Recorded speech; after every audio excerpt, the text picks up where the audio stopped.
Welcome to Voice of the Pages, Black Colossus by Robert Irvin Howard, the Conan the Barbarian series. Conan sprang clear as the horse fell, and with a roar Cutaman was on him. A mighty story of the wizard Natohk and red battle, and stupendous deeds. A tale of a barbarian mercenary who was called upon to save a nation from shuddery evil. The night of power, when fate stalked through the corridors of the world like a colossus just risen from an age-old throne of granite. Hoffman Price, The Girl from Samarkand. Chapter 1.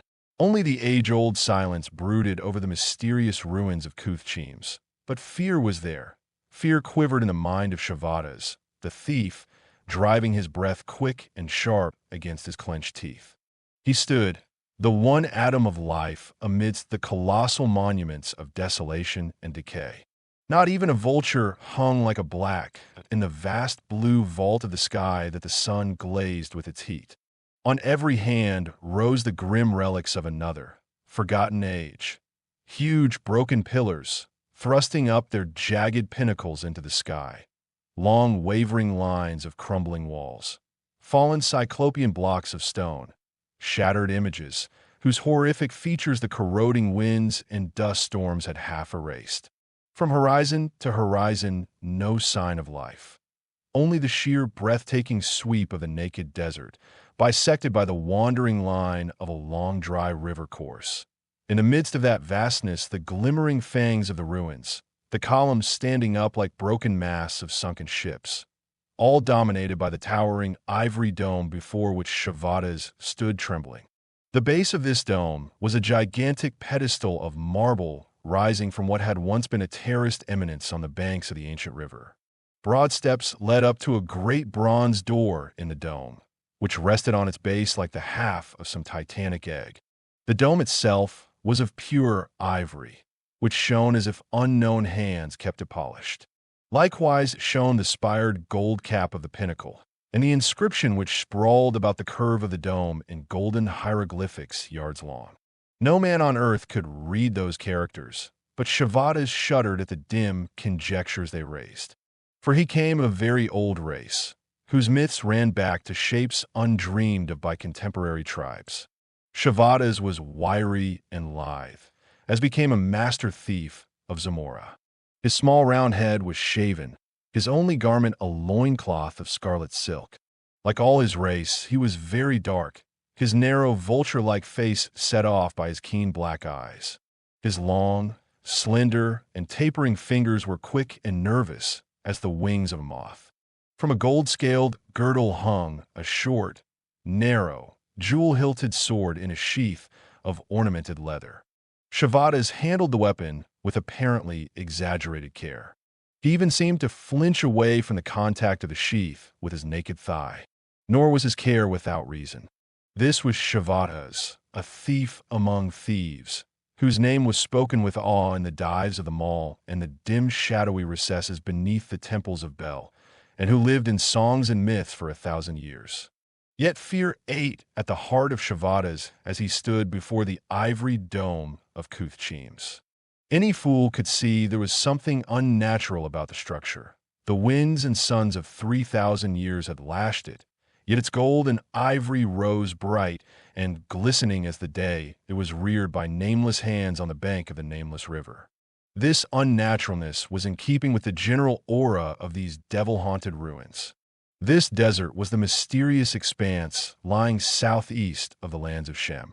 A few days' ride on camelback to the southwest, as Shevatas knew, would bring the traveler within sight of the great river Styx at the point where it turned at right angles with its former course, and flowed westward to empty at last into the distant sea. At the point of its bend began the land of Stygia, the dark-bosomed mistress of the south, whose domains, watered by the great river, rose sheer out of the surrounding desert. Eastward, Shevatas knew, the desert shaded into steppes stretching to the Hyrcanian kingdom of Turan, rising in barbaric splendor on the shores of the great inland sea. A week's ride northward the desert ran into a tangle of barren hills, beyond which lay the fertile uplands of Koth, the southernmost realm of the Hyborian races. Westward the desert merged into the meadowlands of Shem, which stretched away to the ocean. All this Shevatas knew without being particularly conscious of the knowledge, as a man knows the streets of his town. He was a far traveler and had looted the treasures of many kingdoms. But now he hesitated and shuddered before the highest adventure and the mightiest treasure of all. In that ivory dome lay the bones of Thugra Khotan, the dark sorcerer who had reigned in Khotan 3,000 years ago, when the kingdoms of Stygia stretched far northward of the great river, over the meadows of Shem and into the uplands. Then the great drift of the Hyborians swept southward from the cradle end of their race near the northern pole. It was a titanic drift extending over centuries and ages. But in the reign of Thugra Khotan, the last magician of Khotan, gray-eyed, tawny-haired barbarians in wolfskins and scale mail had ridden from the north into the rich uplands to carve out the kingdom of Koth with their iron swords. They had stormed over Khotan like a tidal wave, washing the marble towers in blood, and the northern Stygian kingdom had gone down in fire and ruin. But while they were shattering the streets of his city and cutting down his archers like ripe corn, Thugra Khotan had swallowed a strange, terrible poison, and his masked priests had locked him into the tomb he himself had prepared. His devotees died about that tomb in a crimson holocaust, but the barbarians could not burst the door, nor ever mar the structure by maul or fire. So they rode away, leaving the great city in ruins, and in his ivory-domed sepulchre, great Thugra Khotan slept unmolested, while the lizards of desolation gnawed at the crumbling pillars, and the very river that watered his land in old times sank into the sands and ran dry. Many a thief sought to gain the treasure which fables said lay heaped about the moldering bones inside the dome. And many a thief died at the door of the tomb, and many another was harried by monstrous dreams to die at last with the froth of madness on his lips. So Shevatas shuddered as he faced the tomb, nor was a shudder altogether occasioned by the legend of the serpent said to guard the sorcerer's bones. Over all myths of Thugra Khotan hung horror and death like a pall. From where the thief stood, he could see the ruins of the great hall, wherein chained captives had knelt by the hundreds during festivals to have their heads hacked off by the priest-king in honor of Set, the serpent god of Stygia. Somewhere nearby had been the pit, dark and awful, wherein screaming victims were fed to a nameless, amorphic monstrosity which came up out of a deeper, more hellish cavern. Legend made Thugra Khotan more than human. His worship yet lingered in a mongrel degraded cult, whose votaries stamped his likeness on coins to pay the way of their dead over the great river of darkness of which the Styx was but the material shadow.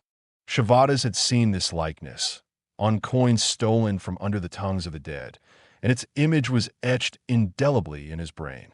But he put aside his fears and mounted to the bronze door, whose smooth surface offered no bolt or catch.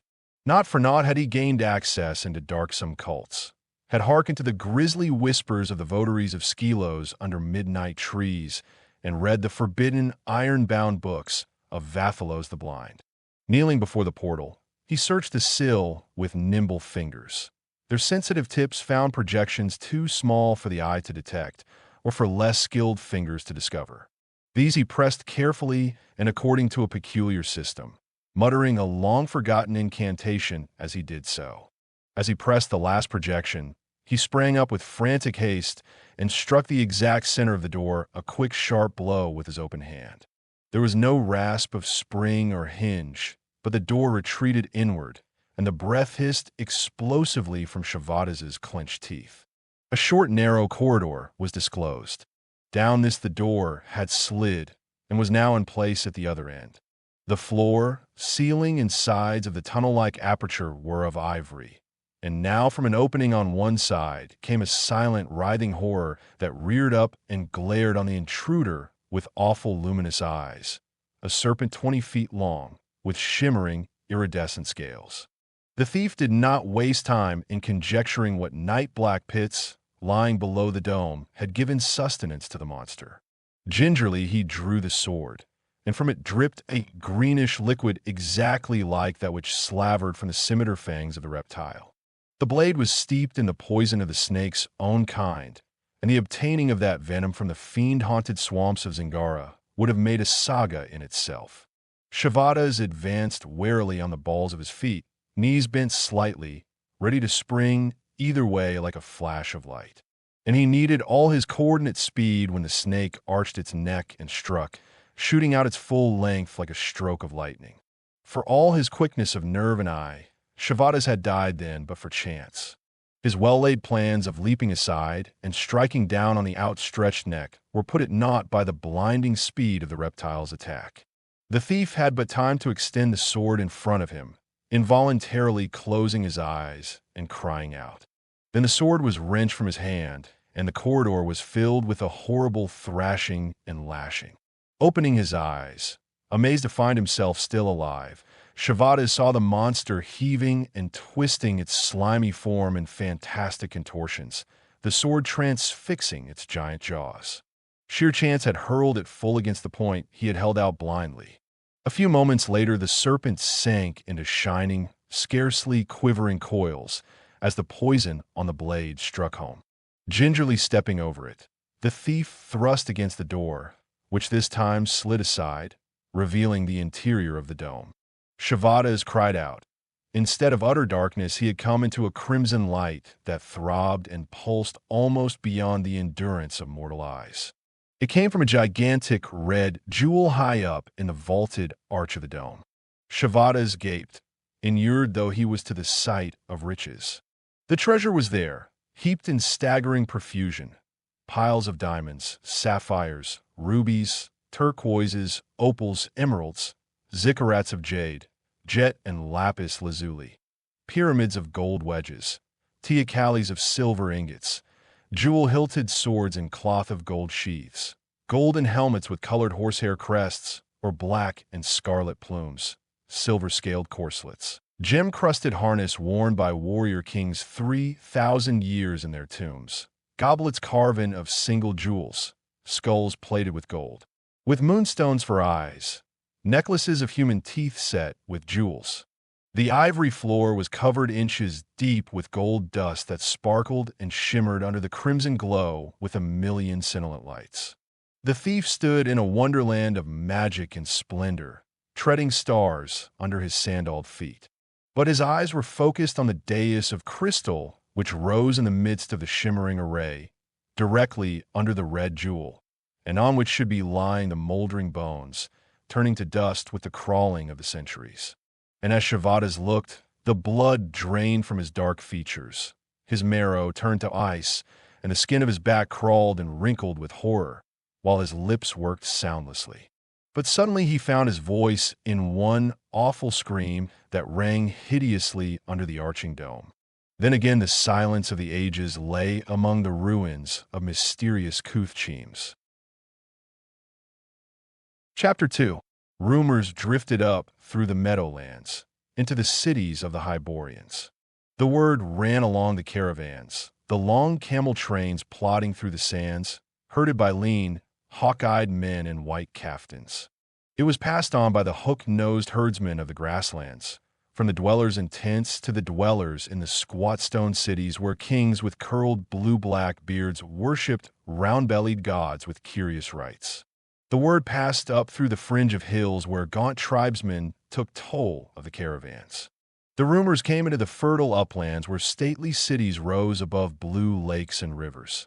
The rumors marched along the broad white roads thronged with ox wains, with lowing herds, with rich merchants, knights in steel, archers, and priests.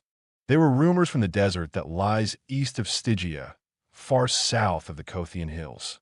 A new prophet had risen among the nomads. Men spoke of tribal war, of a gathering of vultures in the southeast, and a terrible leader who led his swiftly increasing hordes to victory.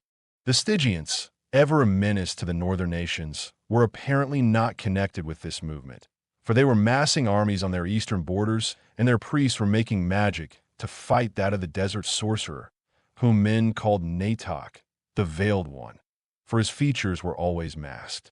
But the tide swept northwestward, and the blue-bearded kings died before the altars of their pot-bellied gods, and their squat-walled cities were drenched in blood. Men said that the uplands of the Hyborians were the goal of Natohk and his chanting votaries. Raids from the desert were not uncommon, but this latest movement seemed to promise more than a raid. Rumor said Natohk had welded 30 nomadic tribes and 15 cities into his following, and that a rebellious Stygian prince had joined him. This latter lent the affair an aspect of real war. Characteristically, most of the Hyborian nations were prone to ignore the growing menace. But in Khoraja, carved out of Shemite lands by the swords of Kothic adventurers, heed was given. Lying southeast of Koth, it would bear the brunt of the invasion. And its young king was captive to the treacherous king of Ophir, who hesitated between restoring him for a huge ransom or handing him over to his enemy, the penurious king of Koth, who offered no gold but an advantageous treaty.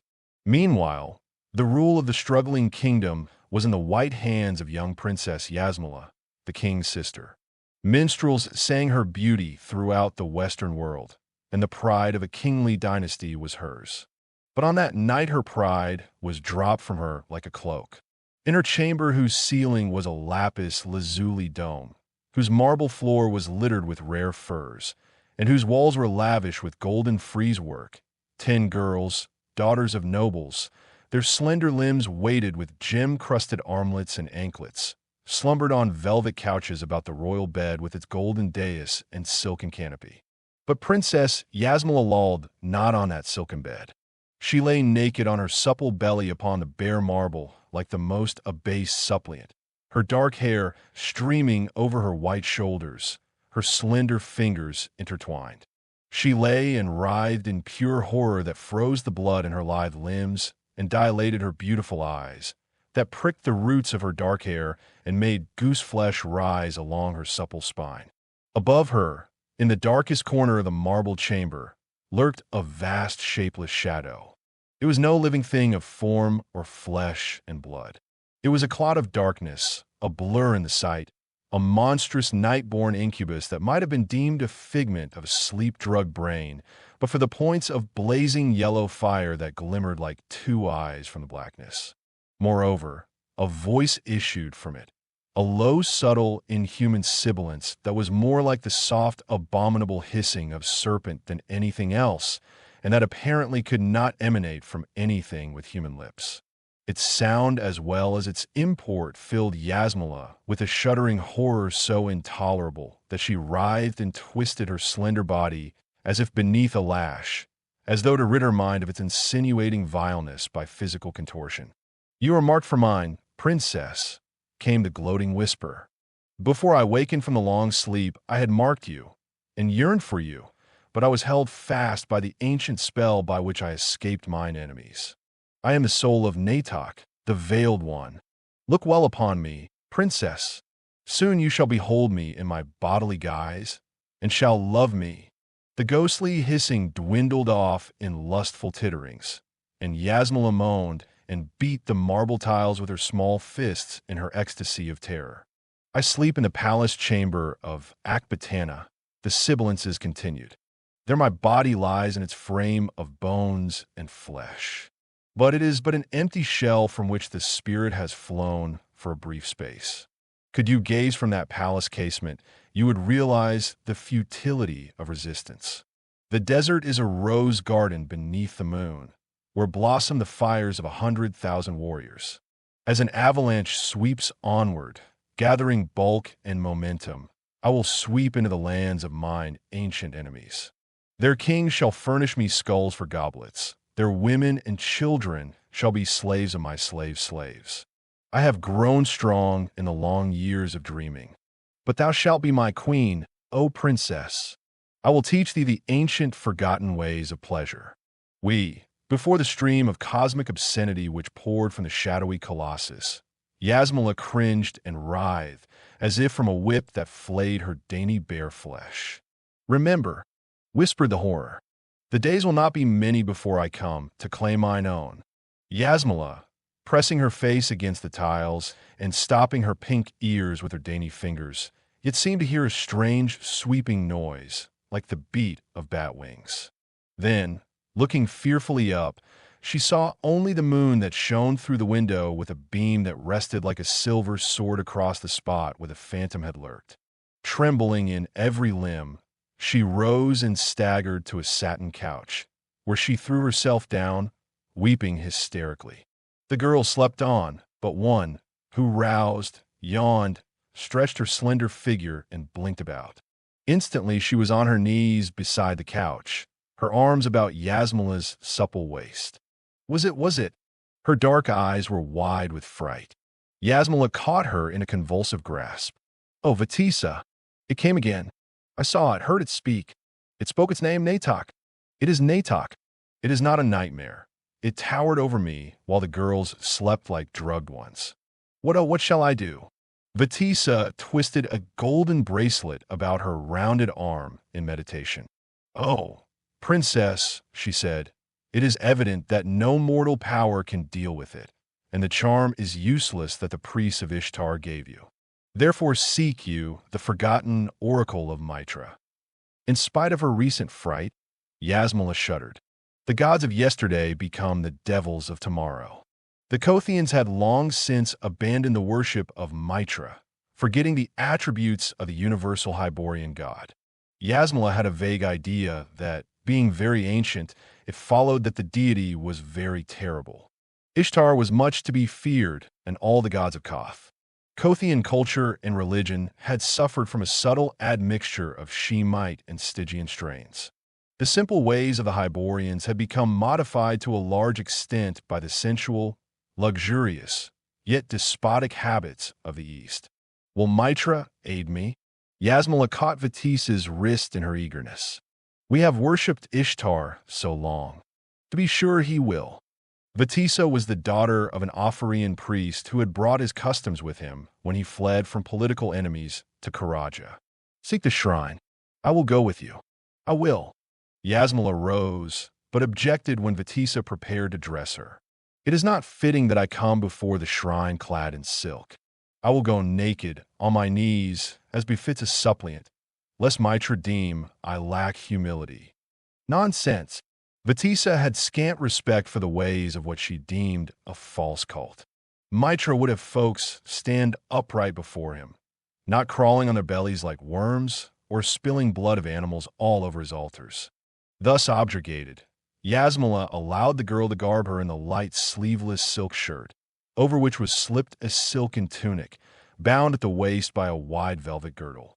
Satin slippers were put upon her slender feet, and a few deft touches of Vatisa's pink fingers arranged her dark wavy tresses. Then the princess followed the girl, who drew aside a heavy gilt-work tapestry and threw the golden bolt of the door it concealed. This led into a narrow, winding corridor, and down this the two girls went swiftly, through another door and into a broad hallway. Here stood a guardsman in crested gilt helmet, silver cuirass, and gold-chased greaves, with a long-shafted battle-axe in his hands. A motion from Yasmela checked his exclamation, and, saluting, he took his stand again beside the doorway, motionless as a brazen image. The girls traversed the hallway, which seemed immense and eerie in the light of the cressets along the lofty walls, and went down a stairway where Yasmela shivered at the blots of shadows which hung in the angles of the walls. 3 levels down, they halted at last in a narrow corridor whose arched ceiling was crusted with jewels, whose floor was set with blocks of crystal, and whose walls were decorated with golden freework. Down this shining way they stole, holding each other's hands, to a wide portal of gilt. Vatisa thrust open the door, revealing a shrine long forgotten except by a faithful few and royal visitors to Khoraja's court, mainly for whose benefit the fane was maintained. Yasmela had never entered it before, though she was born in the palace. Plain and unadorned in comparison to the lavish display of Ishtar's shrines, there was about it a simplicity of dignity and beauty characteristic of the Mitran religion. The ceiling was lofty, but it was not domed and was of plain white marble, as were the walls and floor, the former with a narrow gold frieze running about them. Behind an altar of clear green jade, unstained with sacrifice, stood the pedestal whereon sat the material manifestation of the deity. Yasmela looked in awe at the sweep of the magnificent shoulders, the clear-cut features, the wide straight eyes, the patriarchal beard, the thick curls of the hair confined by a simple band about the temples. This, though she did not know it, was art in its highest form, the free, uncramped artistic expression of a highly aesthetic race, unhampered by conventional symbolism. She fell on her knees and thence prostrate, regardless of Vatisa's admonition, and Vatisa, to be on the safe side, followed her example.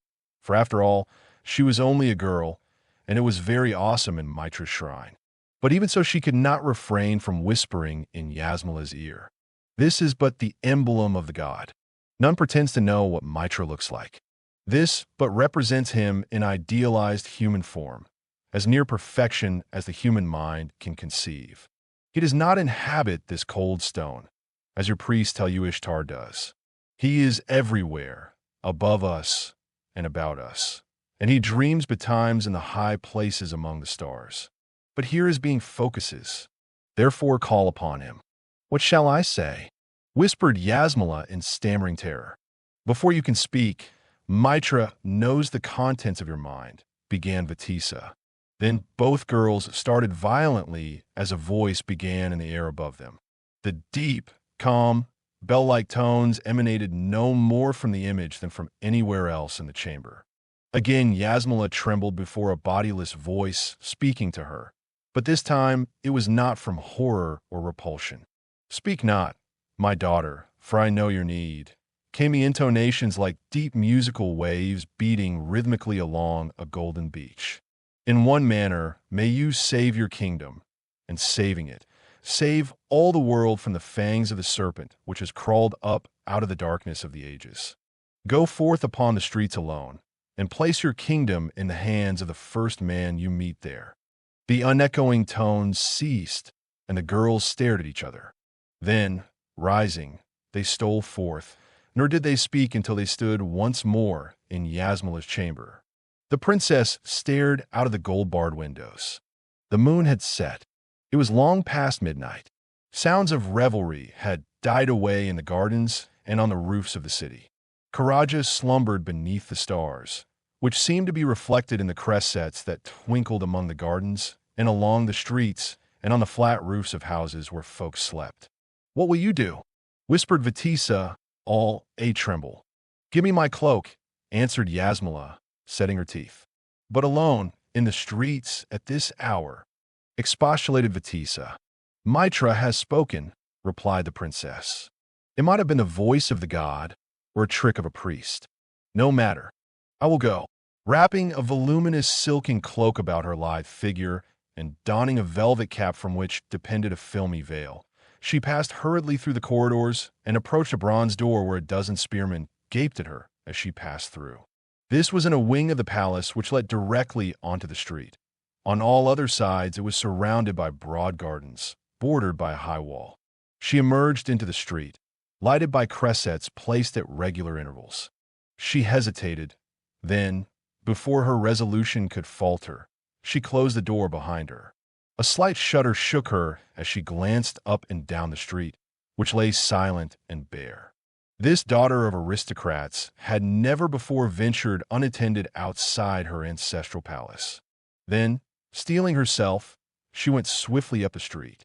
Her satin-slippered feet fell lightly on the pave, but their soft sound brought her heart into her throat.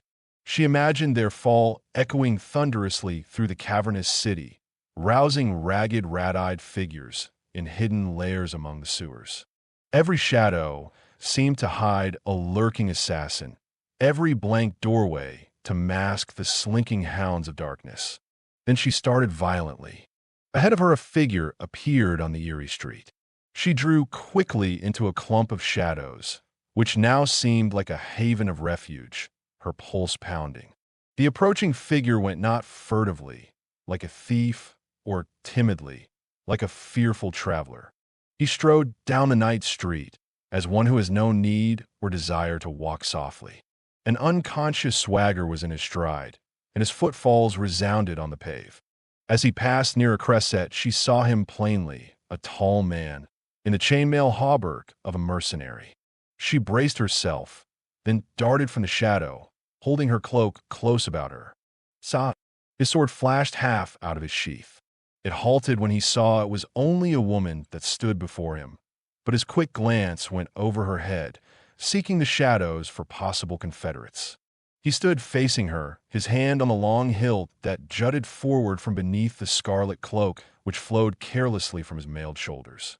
The torchlight glinted dully on the polished blue steel of his greaves and bassinet. A more baleful fire glittered bluely in his eyes. At first glance, she saw he was no Kothian. When he spoke, she knew he was no Hyborian. He was clad like a captain of the mercenaries, and in that desperate command there were men of many lands, barbarians as well as civilized foreigners. There was a wolfishness about this warrior that marked the barbarian. The eyes of no civilized man, however wild or criminal, ever blazed with such a fire. Wine scented his breath, but he neither staggered nor stammered. "Have they shut you into the street?" he asked in barbarous Gothic, reaching for her.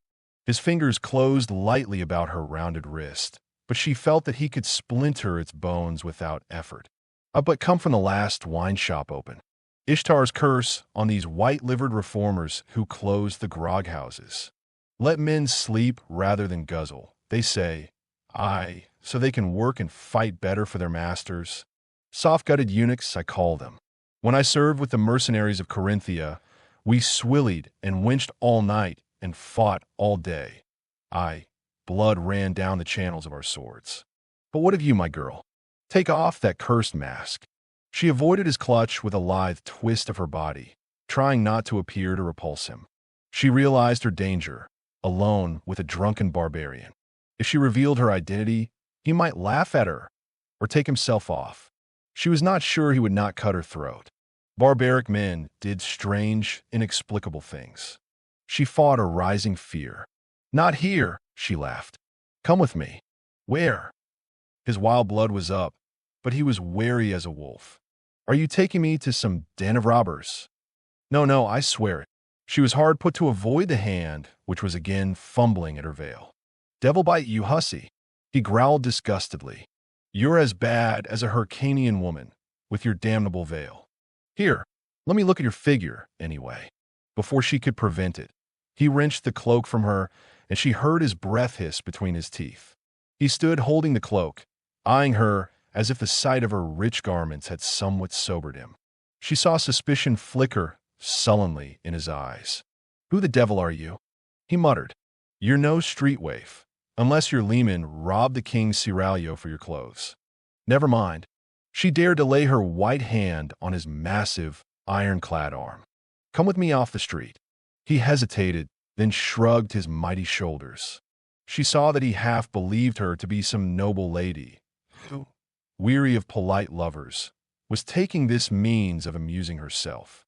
He allowed her to don the cloak again and followed her. From the corner of her, she watched him as they went down the street together. His mail could not conceal his hard lines of tigerish strength. Everything about him was tigerish, elemental, untamed. He was alien as the jungle to her in his difference from the debonair courtiers to whom she was accustomed. She feared him, told herself she loathed his raw brute strength and unashamed barbarism. Yet something breathless and perilous inside her leaned toward him.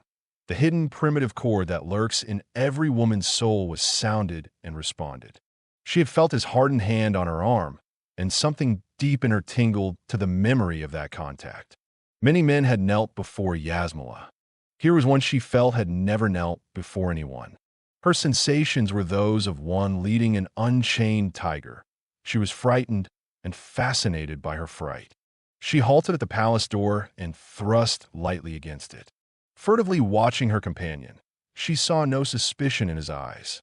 "Palace, he rumbled. "So you're a maid in waiting?" She found herself wondering, with a strange jealousy, if any of her maids had ever led this war eagle into her palace. The guards made no sign as she led him between them, but he eyed them as a fierce dog might eye a strange pack. She led him through a curtained doorway into an inner chamber, where he stood, naively scanning the tapestries, until he saw a crystal jar of wine on an ebony table. This he took up with a gratified sigh, tilting it toward his lips. Vatisa ran from an inner room, crying breathlessly, "Oh, my princess! Princess!" The wine jar crashed to the floor. With a motion too quick for sight to follow, the mercenary snatched off Yasmela's veil, glaring. He recoiled with a curse, his sword leaping into his hand with a broad shimmer of blue steel. His eyes blazed like a trapped tiger's. The air was supercharged with tension that was like the pause before the bursting of storm. Vatisa sank to the floor, speechless with terror, but Yasmela faced the infuriated barbarian without flinching. She realized her very life hung in the balance. Maddened with suspicion and unreasoning panic, he was ready to deal death at the slightest provocation. But she experienced a certain breathless exhilaration in the crisis. "Do not be afraid," she said. "I am Yasmela, but there is no reason to fear me. Why did you leave me here?" He snarled, his blazing eyes darting all about the chamber. "What manner of trap is this?" "There is no trickery," she answered. "I brought you here because you can aid me. I called on the gods, on Mitra, and he bade me go into the streets and ask aid of the first man I met." This was something he could understand. The barbarians had their oracles. He lowered his sword, though he did not sheathe it. "Well, if you're Yasmela, you need aid," he grunted. "Your kingdom's in a devil of a mess. But how can I aid you? If you want a throat cut, of course." "Sit down," she requested. "Vatisa, bring him wine." He complied, taking care, she noticed, to sit with his back against a solid wall, where he could watch the whole chamber. He laid his naked sword across his mail-sheathed knees. She glanced at it in fascination. Its dull, blue glimmer seemed to reflect tales of bloodshed and rapine. She doubted her ability to lift it, yet she knew that the mercenary could wield it with one hand as lightly as she could wield a riding whip. She noted the breadth and power of his hands. They were not the stubby, undeveloped paws of a troglodyte. With a guilty start, she found herself imagining those strong fingers locked in her dark hair. He seemed reassured when she deposited herself on a satin divan opposite him. He lifted off his bassinet and laid it on the table, and drew back his coif, letting the mail folds fall upon his massive shoulders. She saw more fully now his unlikeness to the Hyborian races. In his dark, scarred face, there was a suggestion of moodiness, and without being marked by depravity or definitely evil, there was more than a suggestion of a sinister about his features, set off by his smoldering blue eyes. A low, broad forehead was topped by a square-cut, tousled mane as black as a raven's wing. "Who are you?" she asked abruptly. "Conan, a captain of the mercenary spearmen," he answered, emptying the wine cup at a gulp and holding it out for more. "I was born in Cimmeria." The name meant little to her. She only knew vaguely that it was a wild, grim hill country which lay far to the north, beyond the last outposts of the Hyborian nations, and was peopled by a fierce, moody race. She had never before seen one of them. Resting her chin on her hands, she gazed at him with the deep, dark eyes that had enslaved many a heart. "Conan of Cimmeria," she said, "you said I needed aid." "Why?" "Well," he answered, "any man can see that. Here is the king your brother in an Ophirean prison. Here is Koth plotting to enslave you. Here is this sorcerer screaming hellfire and destruction down in Shem. And what's worse, here are your soldiers deserting every day." She did not at once reply. It was a new experience for a man to speak so forthrightly to her, his words not couched in courtier phrases. "Why are my soldiers deserting, Conan?" she asked. "Some are being hired away by Koth," he replied, pulling at the wine jar with relish. "Many think Khoraja is doomed as an independent state. Many are frightened by tales of this dog Natohk. Will the mercenaries stand?" she asked anxiously. "As long as you pay us well," he answered frankly. "Your politics are nothing to us. You can trust Amalric, our general, but the rest of us are only common men who love loot. If you pay the ransom Ophir asks, men say you'll be unable to pay us. In that case, we might go over to the king of Koth, though that cursed miser is no friend of mine. Or we might loot this city. In a civil war, the plunder is always plentiful. Why would you not go over to Natohk? She inquired. What could he pay us? He snorted. With fat-bellied brass idols he looted from the Shemite cities? As long as you're fighting Natohk, you may trust us. Would your comrades follow you? She asked abruptly. What do you mean? I mean, she answered deliberately, that I'm going to make you commander of the armies of Khoraja. He stopped short, the goblet at his lips, which curved in a broad grin. His eyes blazed with a new light. Commander? Chrome. But what will your perfumed nobles say? They will obey me. She clapped her hands to summon a slave, who entered, bowing deeply. Have Count Thespides come to me at once, and the Chancellor Taurus, Lord Amalric, and the August Shupras. I place my trust in Mitra, she said, bending her gaze on Conan, who was now devouring the food placed before him by the trembling Batisa. You have seen much war? I was born in the midst of a battle, he answered, tearing a chunk of meat from a huge joint with his strong teeth. The first sound my ears heard was the clang of swords and the yells of the slaying. I have fought in blood feuds, tribal wars, and imperial campaigns. But can you lead men and arrange battle lines? Well, I can try, he returned imperturbably. It's no more than swordplay on a larger scale. You draw his guard, then stab, slash, and either his head is off or yours. The slave entered again, announcing the arrival of the men sent for, and Yasmela went into the outer chamber, drawing the velvet curtains behind her. The nobles bent the knee in evident surprise at her summons at such an hour. I have summoned you to tell you of my decision, said Yasmela. The kingdom is in peril. Right enough, my princess. It was Count Thespides who spoke, a tall man, whose black locks were curled and scented. With one white hand he smoothed his pointed mustache, and with the other he held a velvet chaperon with a scarlet feather fastened by a golden clasp. His pointed shoes were satin, his coat hardy of gold-broidered velvet. His manner was slightly affected, but the thews under his silks were steely. It were well to offer more gold for your royal brother's release. I strongly disagree, broke in Taurus the Chancellor, an elderly man in an ermine-fringed robe, whose features were lined with the cares of his long service. We have already offered what will beggar the kingdom to pay. To offer more would further excite Ophir's cupidity. My princess, I say as I have said before, Ophir will not move until we have met this invading horde. If we lose, he will give King Colossus to Koth. If we win, he will doubtless restore his majesty to us on payment of the ransom. And in the meantime, broken Amalric, the soldiers desert daily, and the mercenaries are restless to know why we dally. He was a Nemedian, a large man with a lion-like yellow mane. We must move swiftly, if at all. Tomorrow we march southward, she answered. And there is the man who shall lead you. Jerking aside the velvet curtains, she dramatically indicated the Zamoran.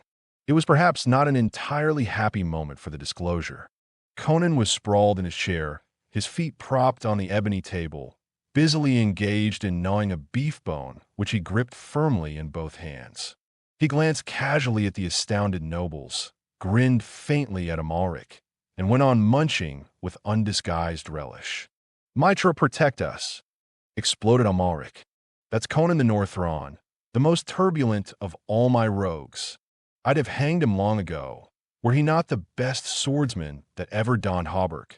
Your Highness is pleased to jest, cried Thespides, his aristocratic features darkening. This man is a savage, a fellow of no culture or breeding. It is an insult to ask gentlemen to serve under him. I, Count Thespides, said Yasmela, you have my glove under your baldric. Please give it to me, and then go. Go, he cried, starting. Go where? To Koth or to Hades? She answered, if you will not serve me as I wish, you shall not serve me at all. You wrong me, princess, he answered, bowing low, deeply hurt. I would not forsake you. For your sake, I will even put my sword at the disposal of this savage. And you, my lord Amalric? Amalric swore beneath his breath, then grinned. True soldier of fortune, no shift of fortune, however outrageous, surprised him much.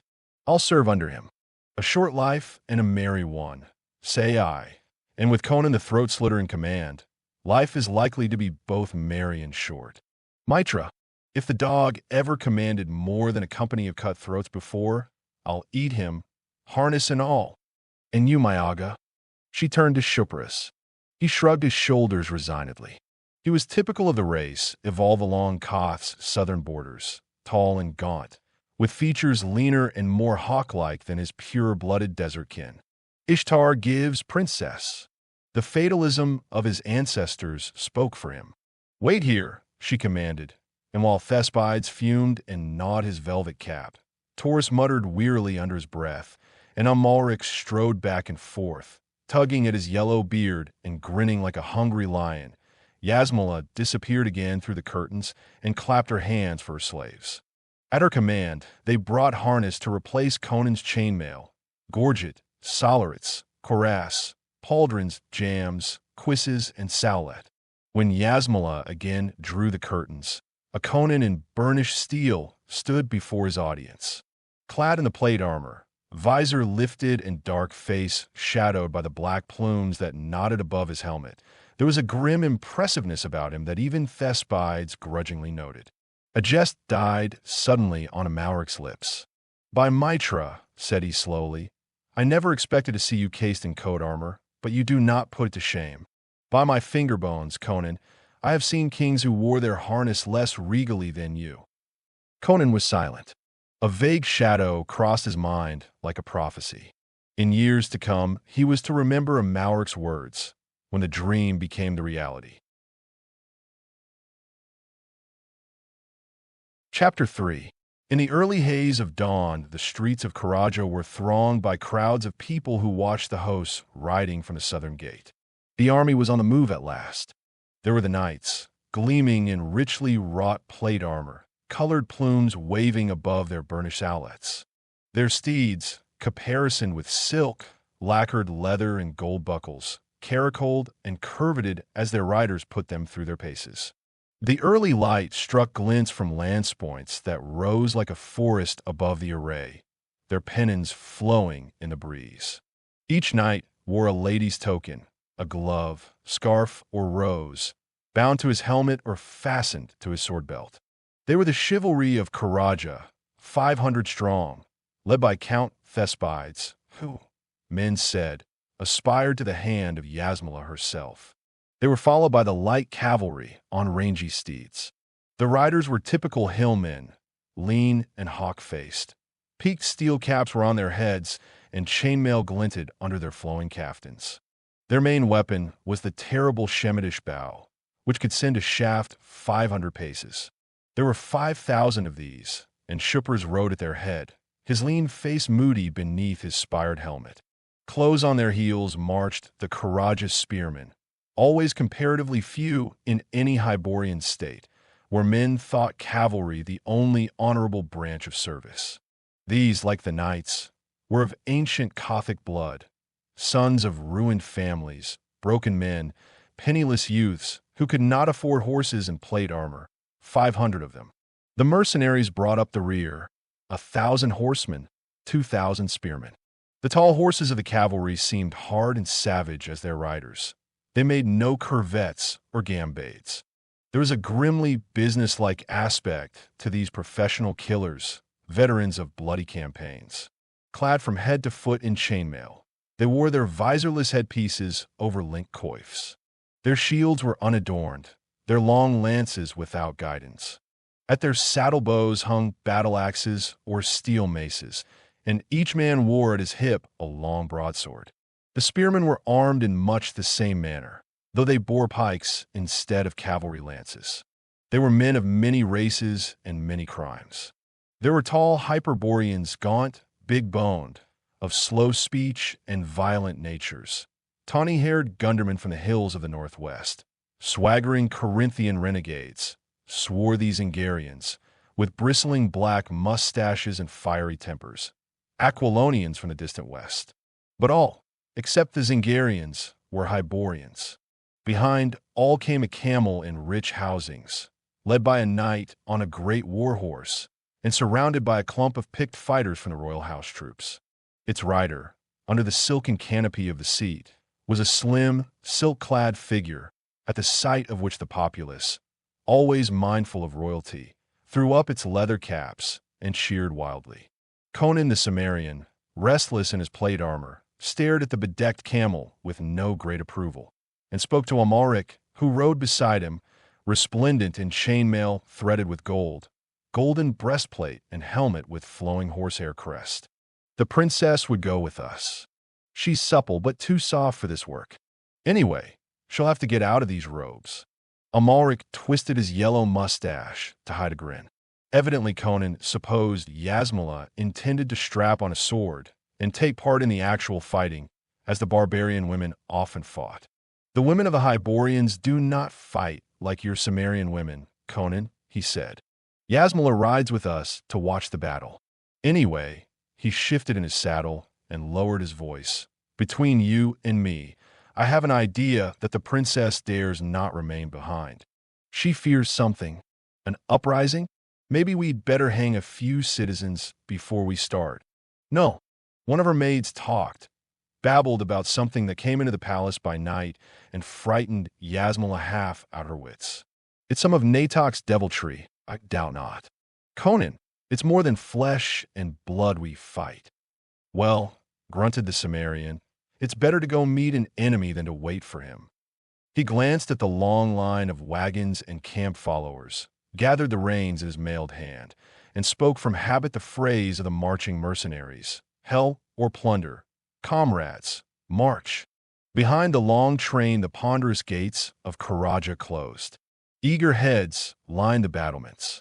The citizens well knew they were watching life or death go forth. If the host was overthrown, the future of Khoraja would be written in blood. In a horde swarming up from the savage south, mercy was a quality unknown. Asterisk, asterisk, asterisk. All day the columns marched through grassy, rolling meadowlands, cut by small rivers, the terrain gradually beginning to slope upward. Ahead of them lay a range of low hills, sweeping in an unbroken rampart from east to west.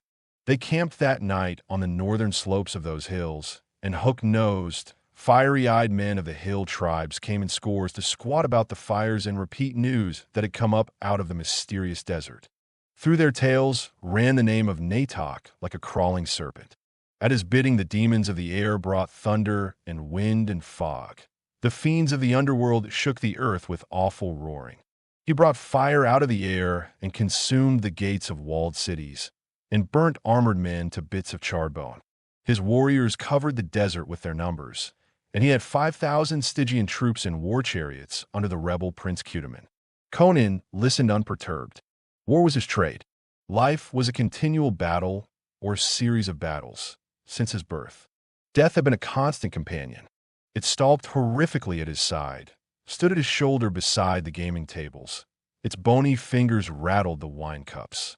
It loomed above him, a hooded and monstrous shadow, when he lay down to sleep. He minded its presence no more than a king minds the presence of his cupbearer.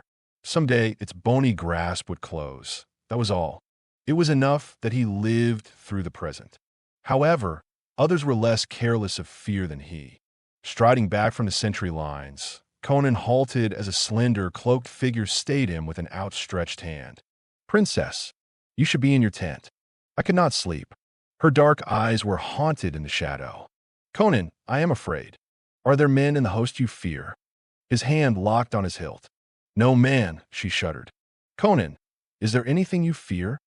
He considered, tugging at his chin. He admitted at last, the curse of the gods. Again she shuddered. "I am cursed. A fiend from the abysses has set his mark upon me. Night after night he lurks in the shadows, whispering awful secrets to me. He will drag me down to be his queen in hell. I dare not sleep. He will come to me in my pavilion as he came in the palace. Conan, you are strong. Keep me with you. I'm afraid." She was no longer a princess, but only a terrified girl. Her pride had fallen from her, leaving her unashamed in her nakedness. In her frantic fear, she had come to him who seemed strongest. The ruthless power that had repelled her drew her now. For answer he drew off his scarlet cloak and wrapped it about her, roughly, as if tenderness of any kind were impossible to him. His iron hand rested for an instant on her slender shoulder, and she shivered again, but not with fear. Like an electric shock, a surge of animal vitality swept over her at his mere touch, as if some of his superabundant strength had been imparted to her. "Lie here." He indicated a clean-swept space close to a small, flickering fire. He saw no incongruity in a princess lying down on the naked ground beside a campfire, wrapped in a warrior's cloak. But she obeyed without question. He seated himself near her on a boulder, his broadsword across his knees. With the firelight glinting from his blue steel armor, he seemed like an image of steel, dynamic power for the moment quiescent, not resting, but motionless for the instant, awaiting the signal to plunge again into terrific action. The firelight played on his features, making them seem as if carved out of substance shadowy, yet hard as steel. They were immobile, but his eyes smoldered with fierce life. He was not merely a wild man. He was part of the wild, one with the untamable elements of life. In his veins ran the blood of the wolf pack. In his brain lurked the brooding depths of the northern night. His heart throbbed with the fire of blazing forests. So, half meditating, half dreaming, Yasmela dropped off to sleep, wrapped in a sense of delicious security. Somehow she knew that no flame-eyed shadow would bend over her in the darkness, with this grim figure from the outlands standing guard above her. Yet once again she wakened to shudder in cosmic fear, though not because of anything she saw. It was a low mutter of voices that roused her. Opening her eyes, she saw that the fire was burning low. A feeling of dawn was in the air. She could dimly see that Conan still sat on the boulder. She glimpsed the long blue glimmer of his blade. Close beside him crouched another figure, on which the dying fire cast a faint glow. Yasmela drowsily made out a hooked beak of a nose, a glittering bead of an eye, under a white turban. The man was speaking rapidly in a Shemite dialect she found hard to understand. "Let Bel wither my arm. I speak truth. By Derketo, Conan, I am a prince of liars, but I do not lie to an old comrade. I swear by the days when we were thieves together in the land of Zamoran, before you Don Hyborian. I saw Natohk. With the others I knelt before him when he made incantations to Set, but I did not thrust my nose in the sand as the rest did. I am a thief of Shumir, and my sight is keener than a weasel's." I squinted up and saw his veil blowing in the wind. It blew aside, and I saw. Bel aid me, Conan, I say I saw. My blood froze in my veins, and my hair stood up. Why, it seemed burned my soul like a red-hot iron. I could not rest until I had made sure. I journeyed to the ruins of Khoraja. The door of the ivory dome stood open. In the doorway lay a great serpent, transfixed by a sword. Within the dome lay the body of a man, so shriveled and distorted I could scarce make it out at first. It was Shevatas, the Zamoran, the only thief in the world I acknowledged as my superior. The treasure was untouched. It lay in shimmering heaps about the corpse. That was all. "There were no bones," began Conan. "There was nothing," broke in the Shemite passionately. "Nothing. Only the one corpse." Silence reigned an instant, and Yasmela shrank with a crawling, nameless horror. "Whence came Natohk?" rose the Shemite's vibrant whisper. "Out of the desert on a night when the world was blind and wild with mad clouds driven in frenzied flight across the shuddering stars, and the howling of the wind was mingled with the shrieking of the spirits of the wastes. Vampires were abroad that night, witches rode naked on the wind, and werewolves howled across the wilderness. On a black camel he came, riding like the wind, and an unholy fire played about him. The cloven tracks of the camel glowed in the darkness. When Natohk dismounted before Set's shrine by the oasis of Afaka, the beast swept into the night and vanished. And I have talked with tribesmen who swore that it suddenly spread gigantic wings and rushed upwards into the clouds, leaving a trail of fire behind it. No man has seen that camel since that night, but a black, brutish, man-like shape shambles to Natohk's tent and gibbers to him in the blackness before dawn. I will tell you, Conan, Natohk is... Look, I will show you an image of what I saw that day by Shushan, when the wind blew aside his veil. Yasmela saw the glint of gold in the Shemite's hand as the men bent closely over something. She heard Conan grunt, and suddenly blackness rolled over her. For the first time in her life, Princess Yasmela had fainted. Chapter 4. Dawn was still a hint of whiteness in the east when the army was again on the march. Tribesmen had raced into camp, their steeds reeling from the long ride, to report the desert horde encamped at the well of Altaku. So through the hills the soldiers pushed hastily, leaving the wagon trains to follow. Yasmela rode with them. Her eyes were haunted. The nameless horror had been taking even more awful shape since she had recognized the coin in the Shemite's hand the night before. One of those secretly molded by the degraded Zujite cult, bearing the features of a man dead 3,000 years. The way wound between ragged cliffs and gaunt crags towering over narrow valleys. Here, and their villages perched, huddles of stone huts plastered with mud. The tribesmen swarmed out to join their kin, so that before they had traversed the hills, the host had been swelled by some 3,000 wild archers. Abruptly, they came out of the hills and caught their breath at the vast expanse that swept away to the south. On the southern side, the hills fell away sheerly, marking a distinct geographical division between the Khothian uplands and the southern desert. The hills were the rim of the uplands, stretching in an almost unbroken wall. Here, they were bare and desolate, inhabited only by the Zahimi clan, whose duty it was to guard the caravan road. Beyond the hills, the desert stretched bare, dusty, lifeless. Yet beyond its horizon lay the well of Altaku and the horde of Natohk. The army looked down on the pass of Shamla, through which flowed the wealth of the north and the south, and through which had marched the armies of Koth, Khoraja, Shem, Turan, and Stygia. Here the sheer wall of the rampart was broken. Promontories ran out into the desert, forming barren valleys, all but one of which were closed on the northern extremity by rugged cliffs. This one was the pass. It was much like a great hand extended from the hills. Two fingers, parted, formed a fan-shaped valley. The fingers were represented by a broad ridge on either hand, the outer side sheer, the inner steep slopes. The vale pitched upward as it narrowed, to come out on a plateau, flanked by gully-torn slopes. A well was there, and a cluster of stone towers, occupied by the Zahimis. There Conan halted, swinging off his horse. He had discarded the plate armor for the more familiar chainmail. Thespides reined in and demanded, "Why do you halt?"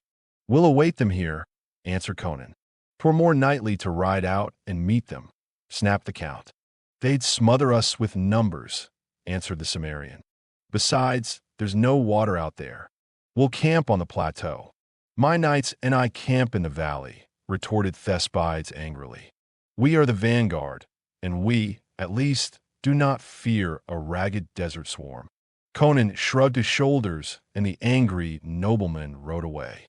Amalric halted in his bellowing order to watch the glittering company riding down the slope into the valley.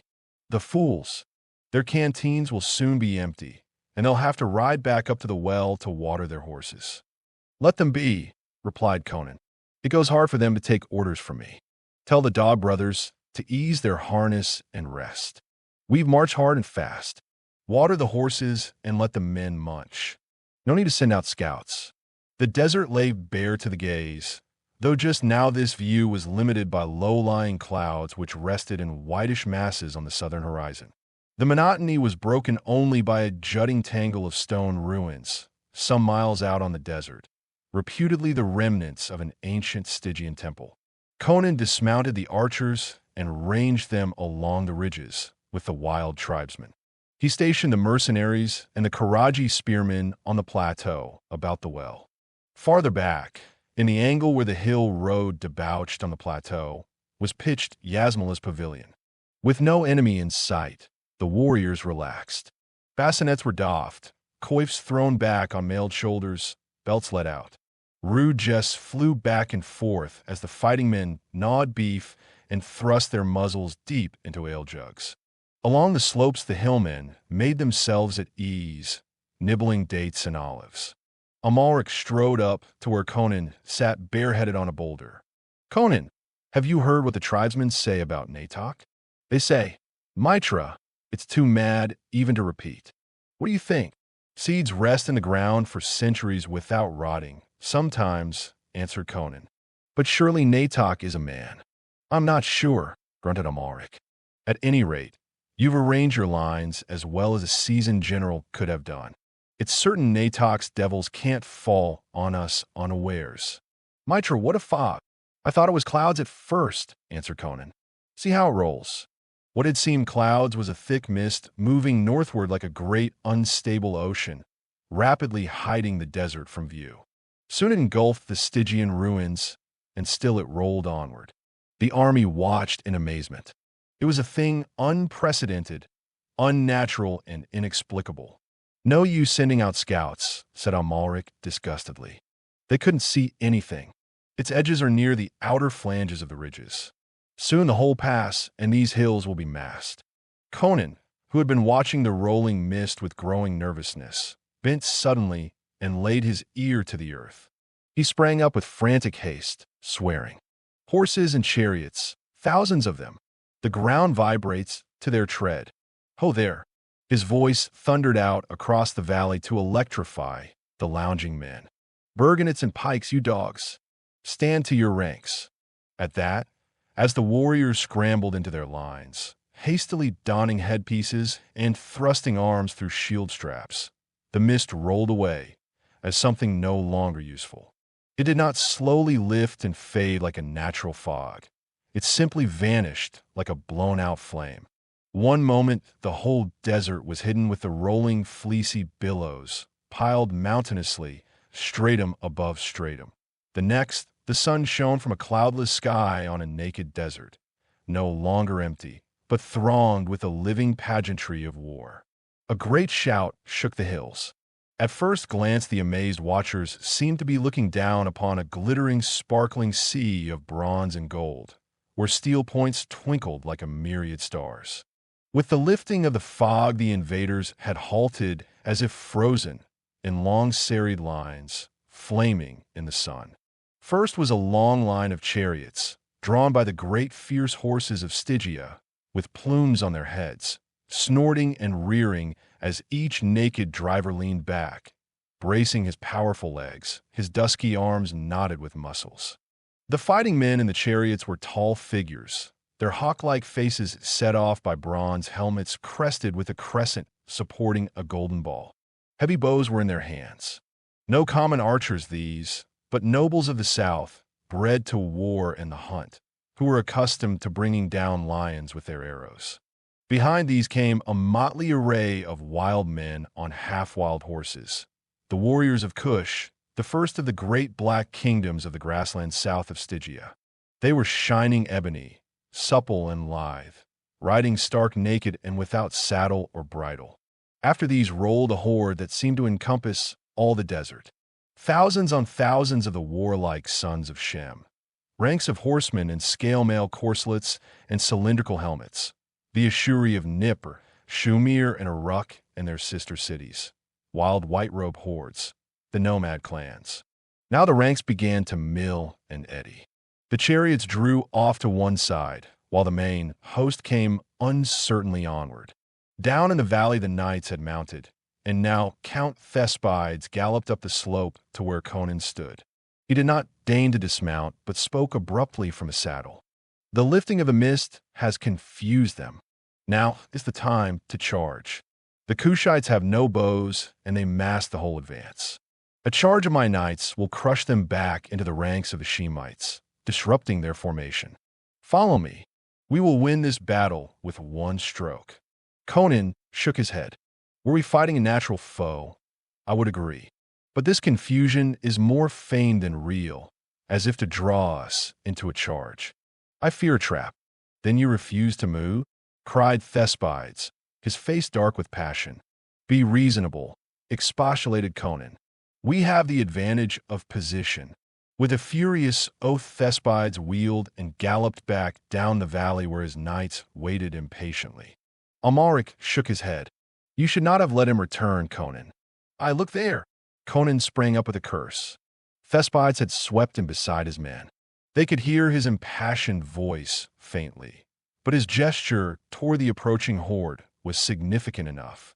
In another instant, 500 lances dipped, and the steel-clad company was thundering down the valley. A young page came running from Yasmela's pavilion, crying to Conan in a shrill, eager voice. "My lord, the princess asks why you do not follow and support Count Thespides." "Because I'm not so great a fool as he," grunted Conan, reseating himself on the boulder and beginning to gnaw a huge beef bone. "You grow sober with authority," quoth Amalric. "Such madness, as that was always your particular joy." "Aye, when I had only my own life to consider," answered Conan. "Now, what in hell?" The horde had halted. From the extreme wing rushed a chariot, the naked charioteer lashing the steeds like a madman. The other occupant was a tall figure whose robe floated spectrally on the wind. He held in his arms a great vessel of gold, and from it poured a thin stream that sparkled in the sunlight.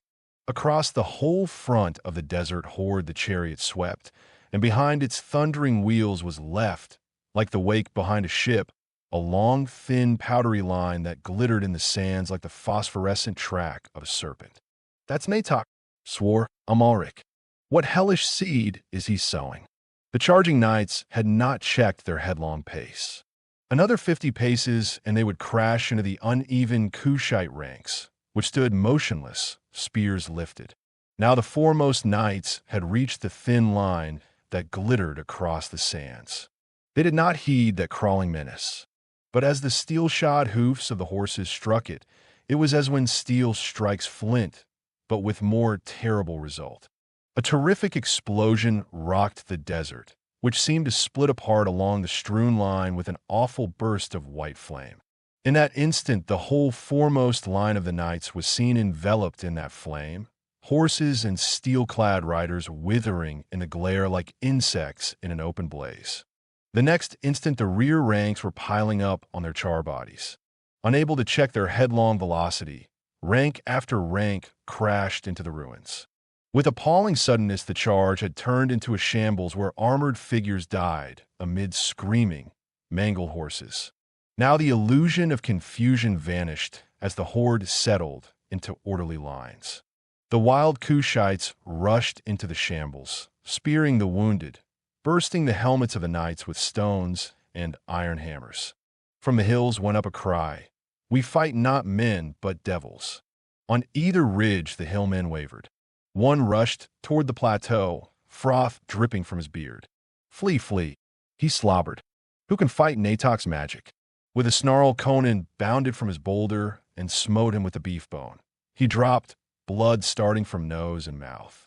Conan drew his sword, his eyes slits of blue balefire. "Back to your posts," he yelled. "Let another take a backward step, and I'll shear off his head. Fight, damn you!" The rout halted as quickly as it had begun. Conan's fierce personality was like a dash of ice water in their whirling blaze of terror. "Take your places," he directed quickly, "and stand to it.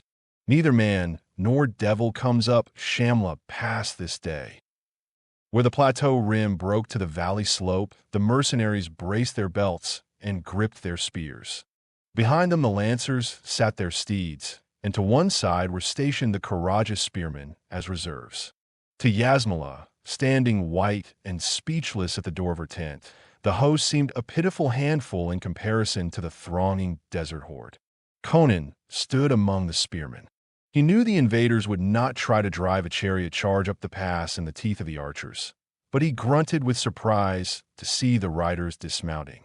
These wild men had no supply trains. Canteens and pouches hung at their saddle peaks. Now they drank the last of their water and threw the canteens away. "This is the death grip," he muttered as the lines formed on foot. "I'd rather have had a cavalry charge, wounded horses bolt and ruined formations." The horde had formed into a huge wedge, of which the tip was the Stygians and the body, the male the Shuri, flanked by the nomads.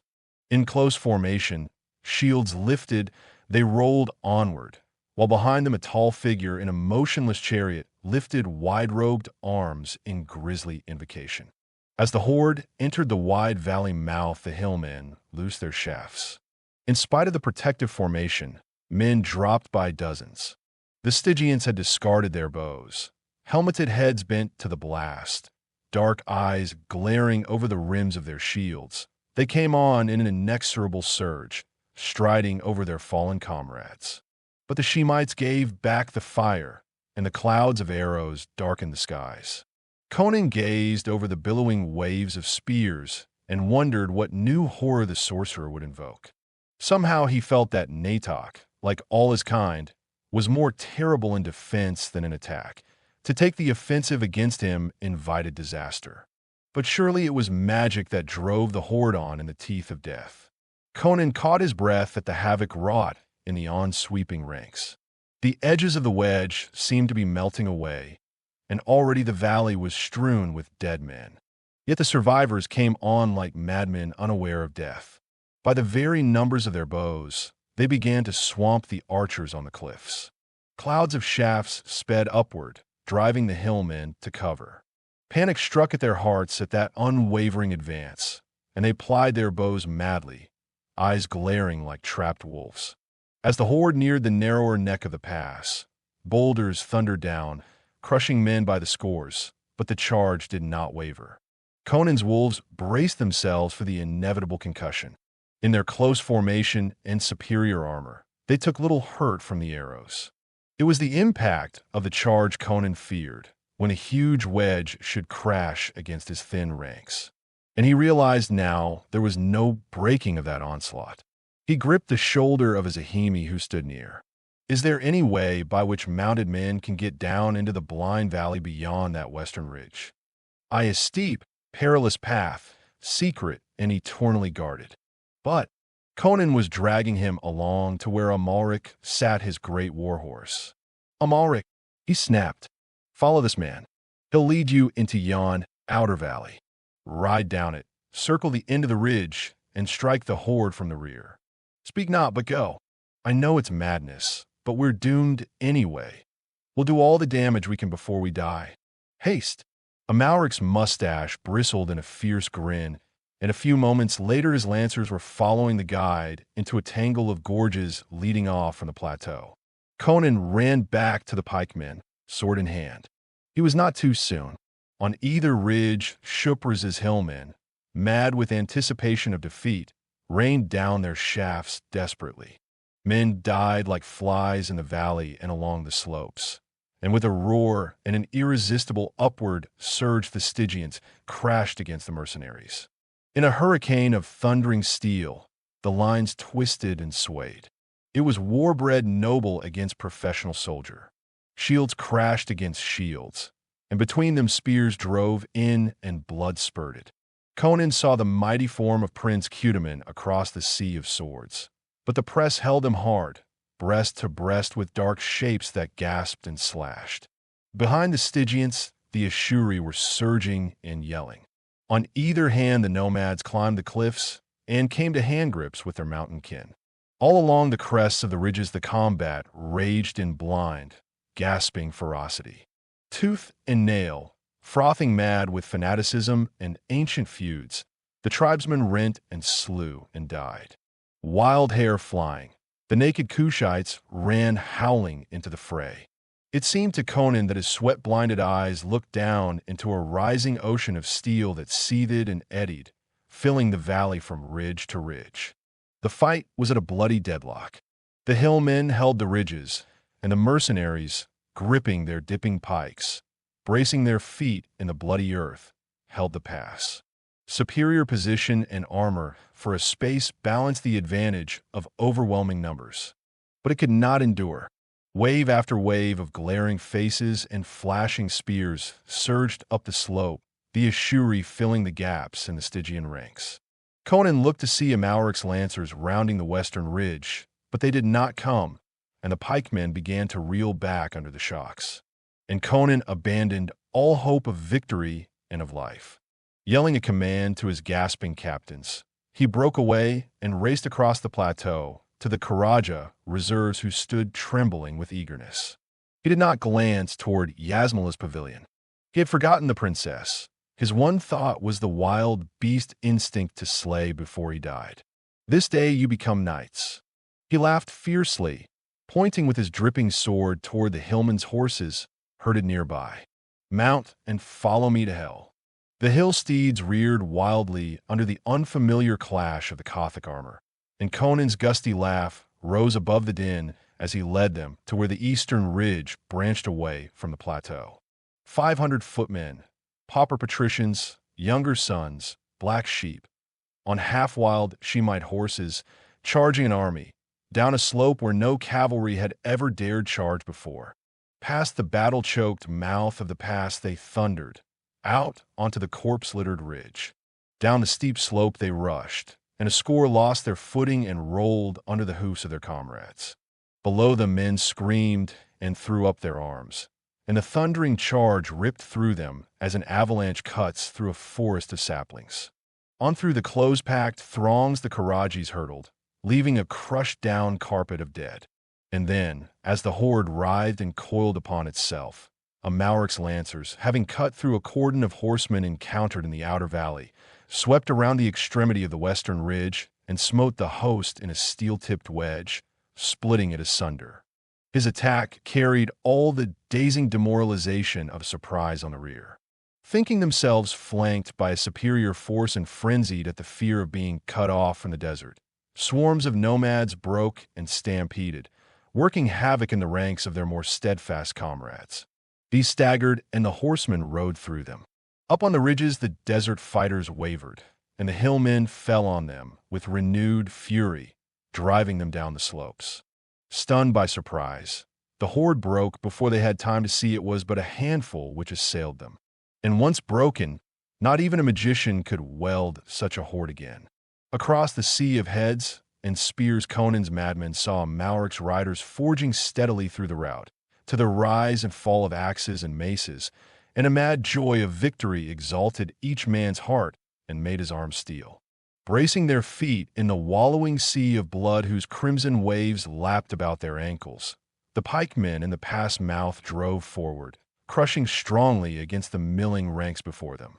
The Stygians held, but behind them the press of the Ashuri melted, and over the bodies of the nobles of the south who died in their tracks to a man, the mercenaries rolled, to split and crumple the wavering mass behind. Up on the cliffs old Shupras lay with an arrow through his heart.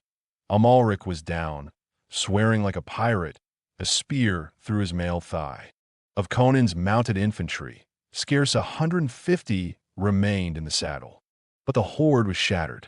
Nomads and mailed spearmen broke away, fleeing to their camp where their horses were, and the hillmen swarmed down the slopes, stabbing the fugitives in the back, cutting the throats of the wounded. In the swirling red chaos, a terrible apparition suddenly appeared before Conan's rearing steed. It was Prince Khotan, naked but for a loincloth, his harness hacked away, his crested helmet dented, his limbs splashed with blood. With a terrible shout, he hurled his broken hilt full into Conan's face, and leaping, seized the stallion's bridle. The Zamoran reeled in his saddle, half stunned, and with awful strength the dark-skinned giant forced the screaming steed upward and backward, until it lost its footing and crashed into the muck of bloody sand and writhing bodies. Conan sprang clear as the horse fell, and with a roar Khotan was on him. In that mad nightmare of battle, the barbarian never exactly knew how he killed his man. He only knew that a stone in the Stygian's hand crashed again and again on his bassinet, filling his sight with flashing sparks, as Conan drove his dagger again and again into his foe's body, without apparent effect on the prince's terrible vitality. The world was swimming to Conan's sight, when with a convulsive shudder the frame that strained against his stiffened and then went limp. Reeling up, blood streaming down his face from under his dented helmet, Conan glared dizzily at the profusion of destruction which spread before him. From crest to crest the dead lay strewn, a red carpet that choked the valley. It was like a red sea, with each wave a straggling line of corpses. They choked the neck of the pass, they littered the slopes. And down in the desert the slaughter continued, where the survivors of the horde had reached their horses and streamed out across the waste, pursued by the weary victors, and Conan stood appalled as he noted how few of these were left to pursue. Then an awful scream rent the clamor. Up the valley a chariot came flying, making nothing of the heaped corpses. No horses drew it, but a great black creature that was like a camel. In the chariot stood Natohk, his robes flying, and gripping the reins and lashing like mad, crouched a black anthropomorphic being that might have been a monster ape. With a rush of burning wind, the chariot swept up the corpse-littered slope, straight toward the pavilion where Yasmela stood alone, deserted by her guards in the frenzy of pursuit. Conan, standing frozen, heard her frenzied scream as Natohk's long arm swept her up into the chariot. Then the grisly steed wheeled and came racing back down the valley, and no man dared speed arrow or spear lest he strike Yasmela, who writhed in Natohk's arms. With an inhuman cry, Conan caught up his fallen sword and leaped into the path of the hurtling horror. But even as his sword went up, the 4 feet of the black beast smote him like a thunderbolt and sent him hurtling a score feet away, dazed and bruised. Yasmela's cry came hauntingly to his stunned ears as the chariot roared by. A yell that had nothing of the human in its timbre rang from his lips as Conan rebounded from the bloody earth and seized the rein of a riderless horse that raced past him, throwing himself into the saddle without bringing the charger to a halt. With mad abandon, he raced after the rapidly receding chariot. He struck the levels flying and passed like a whirlwind through the Shemite camp. Into the desert he fled, passing clumps of his own riders and hard-spurring desert horsemen. On flew the chariot, and on raced Conan, though his horse began to reel beneath him. Now the open desert lay all about them, bathed in the lurid, desolate splendor of sunset. Before him rose up the ancient ruins, and with a shriek that froze the blood in Conan's veins, the unhuman charioteer cast Natohk and the girl from him. They rolled on the sand, and to Conan's dazed gaze, the chariot and its steed altered awfully. Great wings spread from a black horror that in no way resembled a camel, and it rushed upward into the sky, bearing in its wake a shape of blinding flame, in which a black man-like shape gibbered in ghastly triumph. So quickly it passed that it was like the rush of a nightmare through a horror-haunted dream. Natohk sprang up, cast a swift look at his grim pursuer, who had not halted but came riding hard, with sword swinging low and spattering red drops. And the sorcerer caught up the fainting girl and ran with her into the ruins. Conan leaped from his horse and plunged after them. He came into a room that glowed with unholy radiance, though outside the dusk was falling swiftly. On a black jade altar lay Yasmela, her naked body gleaming like ivory in the weird light. Her garments lay strewn on the floor, as if ripped from her in brutal haste.